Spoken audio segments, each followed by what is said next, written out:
너클이입니다. 자작이라 하셔도 좋고 멍청하다고 욕을 하셔도 좋습니다.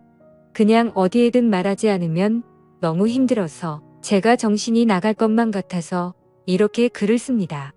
5년 동안 전혀 몰랐습니다. 정말 까마득히 모르고 살았던 제가 너무 원망스럽네요. 이 더러운 곳에서 저만 나가면 그만인데 왜 이렇게 눈물이 나는지 모르겠습니다.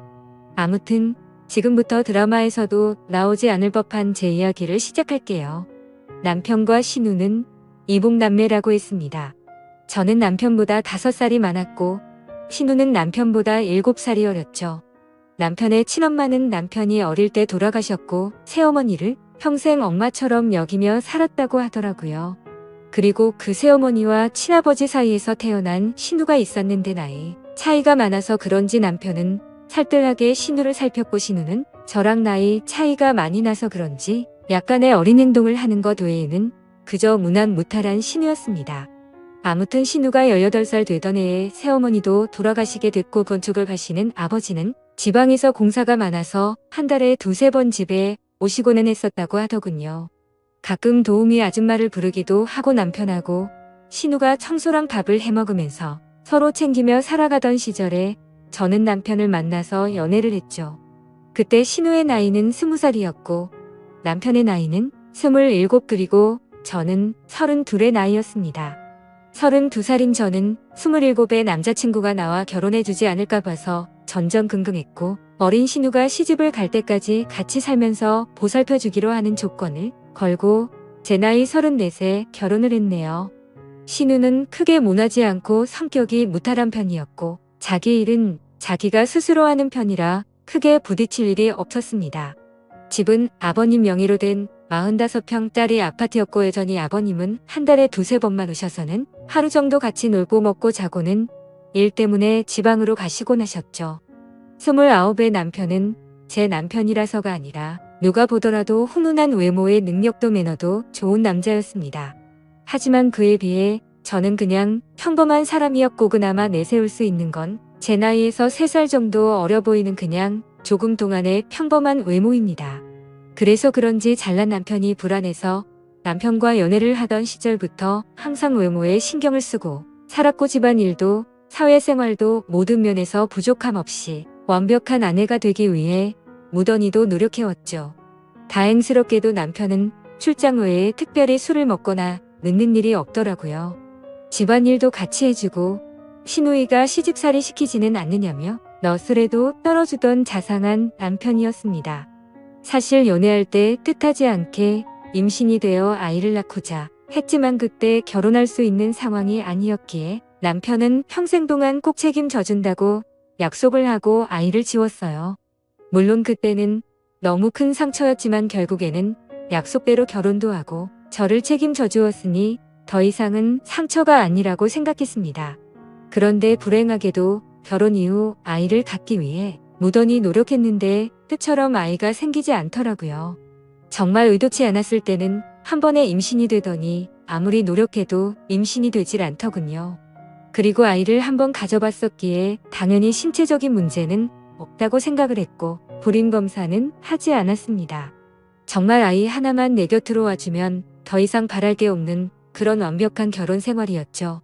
남편은 신우를 살뜰히 챙겼지만 내 눈에 이상해 보이지 않을 정도였고 정말 단 한 번도 신우와 남편의 사이를 이상하다고 생각해 본 적조차 없었습니다. 그러던 어느 날이었죠. 남편은 밖에서 술자리를 잘하지 않았고 집에 와서 저랑 마시거나 신우랑 셋이 마시거나 했는데 그날도 셋이서 밤 늦게까지 소주에 와인까지 즐겁게 한바탕 거하게 마시고 잠이 든 날이었습니다. 다른 날과 별다를 바 없는 날이었고 신우의 이부자리를 펴주고 잠든 남편을 보고서 잠이 들었습니다. 원래 술을 마시면 중간에 깨지 않고 항상 늦잠을 잤는데 그날은 술 때문인지 목이 말라서 잠시 깼죠. 근데 옆에서 잠들어 있어야 할 남편이 없었고 거실에 나가봤는데도 없더라고요. 그래서 주말에는 운동을 하러 종종 나가기에 운동하러 나갔는가 보다 하고 물을 마시고 다시 침대로 가서 잤습니다. 근데 속이 좋지 않아서 한참 잠이 오지 않아 뒤척이던 도중에 아가씨 방에서 문이 열리는 소리가 나더군요. 그러더니 곧 이어서 현관에서 신발 소리가 들리더니 현관문이 열리는 소리가 나더라고요. 아가씨가 밖에 나가는가 보다 했는데 남편 소리가 들리는 것이었습니다. 마치 지금 막 들어온 것처럼 말이죠. 하지만 뭔가 순서가 잘못된 것 같아서 이상했습니다. 밖에서 들어오는 거면 현관문이 열리고 신발 소리가 들려야 맞는 건데 신발 소리가 들리고 현관문 소리가 들렸는데 밖으로 나간 사람은 없었죠. 그래서 그날부터 이상한 생각을 지울 수가 없었습니다. 남편은 방으로 들어오더니 밖에 운동을 하러 나갔다 왔다고 말을 했고 저는 제 스스로 잘못 들은 건데 왜 이렇게 예민하나 싶어서 별 생각을 다 했네요. 아무튼 그날 이후로도 별다른 생각 없이 평범하게 지내고 있었고 남편이 출장을 간다던 날 아가씨도 때마침 친구들과 여행을 간다고 하더라고요. 그래서 저도 오랜만에 혼자 있는 시간을 만끽하며 휴식을 즐기고 있었습니다.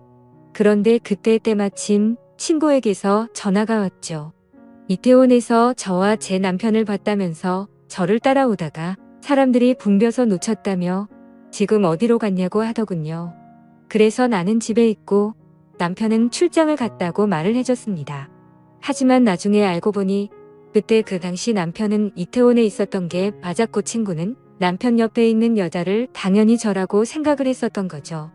왜냐하면 신우이도 나와 같은 갈색 머리에 긴 생머리였고 체형도 비슷했으니까요.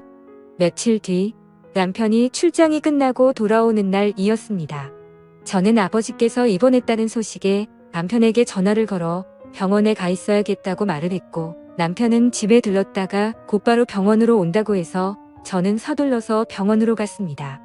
걱정과 달리 다행히도 아버지는 아주 가벼운 부상을 당한 거였고 어머니가 유난을 떠신 거라서 대충 수습을 하고 집으로 돌아갔죠. 남편은 아직까지 집으로 돌아오지 않은 상태였었고 드레스룸에서 옷을 내려놓고 있는데 남편이 들어오는 소리가 들리더라고요.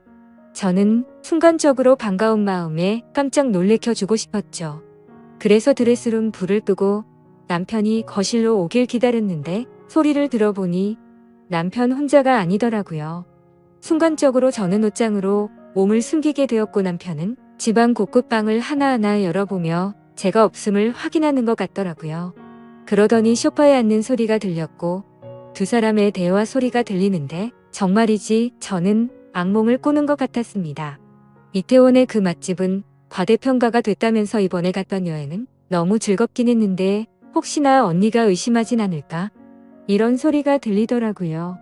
그러자 남편은 그 여자 미련해서 모른다면서 무슨 일 생기면 자신이 다 책임질 테니 걱정 말라고 하더군요. 너무 억울하고 화가 나서 눈물이 났고 도저히 참을 수 없는 분노에 이성의 끈을 놓아버린 저는 문을 열고 거실로 나갔습니다. 그러자 남편과 신우는 깜짝 놀라서 저를 쳐다보는데 정말 짐승이 따로 없는 것 같았습니다. 저는 남편의 멱살을 잡고 어떻게 된 거냐고 소리를 질러댔고 저를 뿌리치더니 그 둘은 아무 말 없이 집을 나가더군요. 그날 이후로 이틀 동안 그 둘은 돌아오지 않았고 제 연락도 받지를 않았습니다. 그래서 저는 이틀 동안 연차를 쓰고 집에만 있다가 3일째 되는 날 출근을 했죠. 그리고 퇴근하고 집에 돌아와 보니 제가 출근한 건 어찌 알았는지 집에 다녀간 흔적들이 보였습니다. 그렇게 남편을 기다린 지 5일 만에 남편이 집으로 들어와서 얘기를 하자며 들어오더라고요. 저는 그 기간 동안 마음을 좀 추스린 상태였고 차분히 대화를 하자고 하니 남편은 입을 열었습니다. 신우는 아무 잘못이 없고 지금 벌어진 모든 일은 다 자기 잘못이라고 하네요. 신우는 사실 새어머니가 데리고 들어온 갓난아이였고 다신 아버지의 피가 섞이지 않았답니다. 새어머니를 받아들이지 못하는 할머니 때문에 애를 낳았다고 아버지가 거짓말을 한 것이었대요. 아무튼 그렇게 새어머니가 돌아가시고 나서 신우는 남편에게 많이 의지를 하게 됐고 집에서나 밖에서나 단둘이 지내는 일이 많아지고 서로 의지하면서 서로 간의 감정이 커져가기 시작했답니다. 그때 서로의 마음을 알게 됐을 때가 신우가 대학생이었고 남편은 군대를 전역했을 때였다고 하더라고요. 하지만 아무리 피가 안 섞인 남남이라고 할지라도 잘못된 걸 알았기에 서로가 몇 번이나 연락을 끊고 새롭게 살아보려 했지만 잘 되지 않았답니다. 그냥 서로가 가족, 연인, 그 이상의 감정이라 더 이상은 끊어낼 수가 없다는 사실을 깨달았다고 하더군요. 저랑 연애하는 기간에는 물론이고 결혼하고 나서도 두 사람은 저를 속여왔다고 다 털어놓았습니다. 신우가 간혹 생겼다던 남친도 다 거짓말이었고 단지 제 눈을 피하기 위한 일종의 작전이었던 거죠. 신우의 철없는 행동으로 혹시나 내 의심을 살까봐 남편이 그동안 케어한 것까지 전부 말을 하더군요. 그리고 남편은 혹시나 하는 마음에 정관 수술까지 했답니다. 제가 아이를 가지면 신우가 질투에 눈이 멀어서 무슨 일이 벌어질까봐 그랬답니다. 정말 남편이 진실되게 하는 말을 들으면서도 이게 꿈인지 진짜인지 믿을 수가 없겠더라고요. 순순히 자기 입으로 시인을 했지만 간통죄가 없어졌으니 이 둘을 감옥으로 보낼 수도 없는 노릇이었습니다. 이혼 소송을 해서 재산이라도 뺏어보려 했지만 변호사와 상담을 해보니 어차피 둘이 결혼해서 같이 모은 돈 반 나누는 거 외에는 위자료 1,000만 원에서 3,000만 원 정도 받을 수 있을 거라고 하더라고요. 그런데 남편이 1억을 주겠다며 괜히 남들 입에 오르내리지 않게 소송은 하지 말고 조용히 협의 이혼을 하자더군요. 같이 모은 돈도 전부 저를 주고 위자료로 1억을 주겠답니다. 그 말이 저를 위해서가 아니라 신우를 위해서인가 보다 생각이 들더군요. 그리고 얘기를 들어보니 시아버지란 사람도 이미 알고 있는 것 같았습니다. 세상을 떠난 새엄마라는 사람과도 생전에 서류상으로 혼인을 하지 않았었고 서류상으로도 둘은 정말 완벽한 남남이니 이제 저만 없어지면 둘이 잘 먹고 잘 살 수 있겠지 싶더라고요. 저도 도저히 그 인간과는 지낼 수 없었기에 모든 걸 포기했습니다. 이혼 서류는 이미 접수했고 5년 동안 모은 돈과 위자료 1억까지 오늘 입금이 되었더군요. 저와 대화한 이후로 남편과 신우는 단 한 번도 집으로 들어오지 않았고 저는 이제 제 옷가지들만 싸서 이 집에서 나가면 되는데 왜 이렇게 가슴이 먹먹하고 찢어질 것 같은지 모르겠네요. 우리 부모님께서는 아직 이 사실에 대해서 전혀 모르시는 상황이고 제 친구들도 아무도 모르는데 저는 어디로 가서 울어야 할지 모르겠습니다.